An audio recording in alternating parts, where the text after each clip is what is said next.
po yung study namin sa urbanization and their impact sa mga local communities. So, dito po sa presentation namin, nag-study po kami ng 3 key groups. Okay? At least meron ng sense yung mga sinasabi niyo. Pero, saan galing yung data? Baka naman gawa nyo lang yan, gumawa na kayo ng script, pero hindi naman pala makatotohanan dito sa papel. Ma'am, we conduct a mix of surveys and interviews sa 3 barangay na target namin. We ensured na reliable yung sources namin and use stratified sampling para maging maayos yung presentation na to. Okay, anong findings nyo? Based on our data, we discovered that urbanization significantly impacts low-income families, especially po sa mga clean waters and public utilities. Interesting. Pero, paano yun nakuha yung sagot? Make sure na wala kayong bias dyan, Ma'am, we use randomized question po na na-validate po ng advisors namin. We also use as an cross-check data gathering para malaman po namin yung consistency ng studies namin. Okay, mas maayos yung presentation ng paper na to. Pero bakit ngayon lang kayo nag-isip na umayos? Kailangan ba talaga bumagsak kayo at mag-redefense para magseryoso? Ma'am, aminado po kami sa mga pagkukulang namin noon. Pero ngayon, mas make sure na po namin na hindi namin masasayang yung pagkakataon. Nag-work na po kami as a team para po mas maayos yung paper namin na isasubmit ngayon and ma-represent po sa harap nyo. Okay, present your conclusion.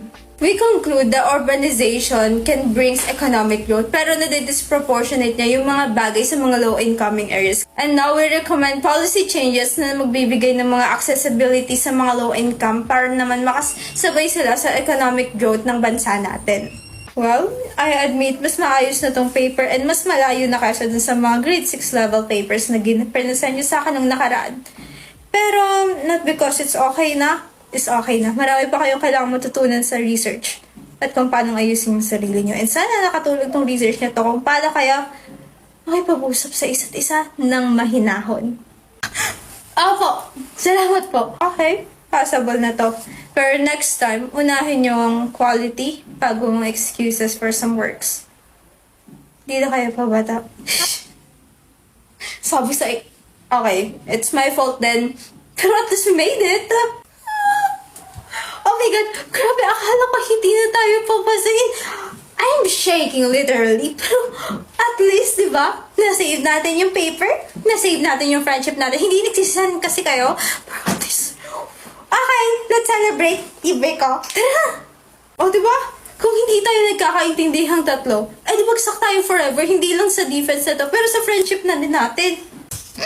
Okay. At least natuto na tayo and next time, mas maganda pa yung gagawin natin. Okay, sorry sa mga nasabi ko noon. Kasi, grabe naman kasi talaga yung mouth ko. And I admit that, but I'm sorry. Okay, nabati na tayo. We're friends talaga. Tara, mag-celebrate na tayo.